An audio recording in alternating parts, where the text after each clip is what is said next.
Hello friends! 11 years ago, a film was released that forever changed the perception of Wall Street and trading in popular culture. Martin Scorsese's The Wolf of Wall Street is not just entertaining. It reveals a world where money and immorality have become part of the business model. But what in this story is true and what is artistic exaggeration? This is Strifor, and in this video we will analyze how the film has influenced the modern generation of investors and entrepreneurs. But first, subscribe to our channel and turn on notifications so you don't miss other interesting episodes. We found a broker on Wall Street that you can trust.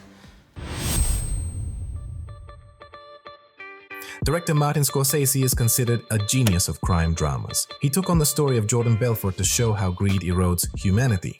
Leonardo DiCaprio, who played the lead role, spent months studying the real broker's mannerisms and speech. His performance earned him an Oscar nomination and turned him into the ultimate symbol of a charismatic anti-hero. Actor Jonah Hill played the perfect psychopathic sidekick whose dialogues became cult quotes among fans. With a $100 million budget, the film grossed over 4 times that amount, making it one of Scorsese's most successful projects. The Wolf of Wall Street is based on real events. Jordan Belfort was a brilliant salesman, an ambitious fraudster, and the author of one of the most scandalous stories in the financial world. In the 19th, he founded the brokerage firm Stratton Oakmont, where he sold stocks at exorbitant markups using aggressive persuasion techniques. This scheme is called pump and dump. How did it work? Brokers at Stratton Oakmont would first buy shares of little-known companies. Then, through aggressive cold calls, they would pump interest in these stocks, artificially inflating their price. When the price peaked, the fraudsters would sell their shares, leaving investors with devalued assets. His company made hundreds of millions of dollars, while most of its clients were left penniless.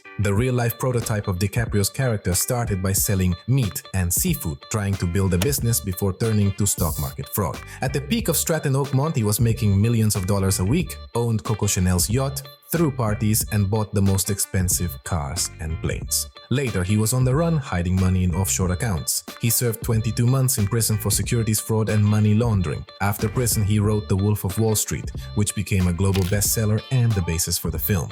Today, he teaches sales and motivation, using his past experience to educate people on legal persuasion methods.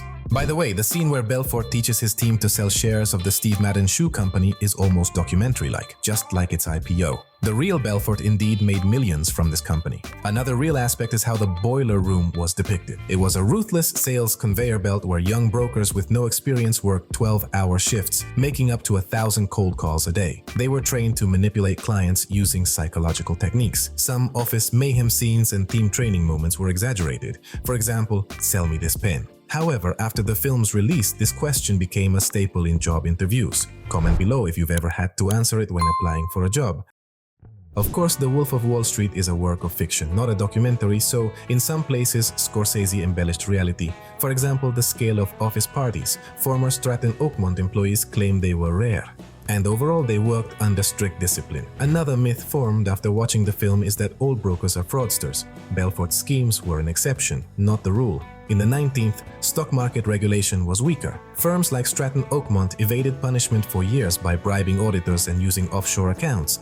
The bribes to regulators and money laundering through Switzerland shown in the film are true. Belfort even had ties with the mafia. Today, market regulation is much stricter, partly due to Belfort's case. While in reality, 99% of traders and brokers do not engage in pump and dump schemes, new scams constantly emerge. If you are interested in trading, choose your broker carefully. For example, Strifor, which we investigated on our channel, holds an official license and is regulated by the Mauritius Financial Services Commission. It is also a member of the Financial Commission, ensuring client protection up to 20,000 euros. Returning to script exaggerations, some viewers might think success on the stock market is only possible through deception. In reality, long-term trading requires analysis, discipline, and risk management. Belfort made millions, but his clients lost everything. Even in the 19th, an average trader rarely earned super profits without enormous risks. The film does not emphasize the fact that the vast majority of beginners end up losing money in their first few years of trading. Success takes years of learning, not just charisma and luck. So don't rush to romanticize Belfort's lifestyle and trading approach. Overall, the film had an ambiguous impact on the trading and the investment industry. On one hand, The Wolf of Wall Street introduced millions of people to trading. After its release, the search query "How to become a trader" increased by about 300%. It also made people more aware of stock market fraud, reducing the chances of being scammed. On the other hand, there was a rise in scam projects mimicking Stratton Oakmont's methods.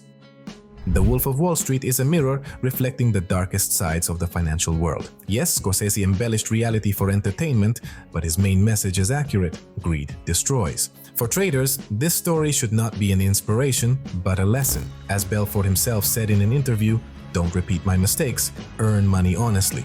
If watching this film made you want to become a trader, remember, real success comes to those who learn, analyze, and stay level-headed.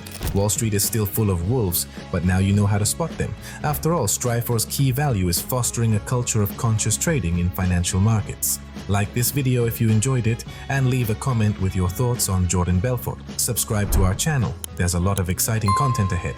See you in the next episodes.